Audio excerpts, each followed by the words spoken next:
এর আগের মিনিগুলোকে তো তোমরা দেখেছোই কি, এর আগে আমি মার্কেটে যাওয়ার জন্য রেডি হয়ে রাস্তায় বেরিয়ে পড়েছিলাম। তারপরে রাস্তায় দেখেছিলাম কি সবাই নাড়া লাগিয়েছে, মানে রাম ভক্তরা যারা ছিল সেইখানটা একটু প্রসাদ খেয়ে তারপরে যা যা হয়েছে সেইটা এই ব্লগে দেখবে। তো তারপরে গেছিলাম একটুখানি বাজারে, যেমন আমাদের চাকদায় হয় সিংহের হাট, তো এখানটায় জয়পুরের অনেক বড় মার্কেট, আর এই মার্কেটটার নাম হচ্ছে সঞ্জয় মার্কেট। তো এখানে কিছু শপিং করে নিয়ে তারপরে আবার বাড়ির দিকে রওনা দিচ্ছিলাম, মানে ঘরের দিকে। আর সামনেই একটা মন্দির পড়েছিল, মন্দিরে দেখছিলাম সন্ধ্যা আরতি হচ্ছে, ওইখানটা একটুখানি দাঁড়িয়ে থেকে আবার বেরিয়ে পড়েছি। এখন কিন্তু এখানে 5:30 কি প্রায় 6:45 মতো বাজে, কিন্তু দেখো এখানটা এখনো কতটা বেলা আছে।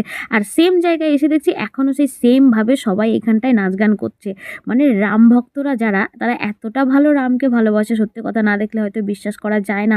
যেহেতু কালকে উৎসব ওই জন্য। তো তারপরে আমি চলে এলাম জয়পুরের সবথেকে ফেমাস খাবার, যেটা আমার কাছে মনে হয়, আমার ব্যক্তিগতভাবে আমি যেটাকে খুব ভালোবাসি খেতে, সেটা হচ্ছে এখানকার খাস্তা কচুরি। তো সেটাই নিতে চলে এসেছিলাম দোকানে, গরম গরম কচুরি, আর সাথে ছিল অনেকটা পরিমাণে কারি। তো এটা নিয়েই রুমে চলে গেলাম।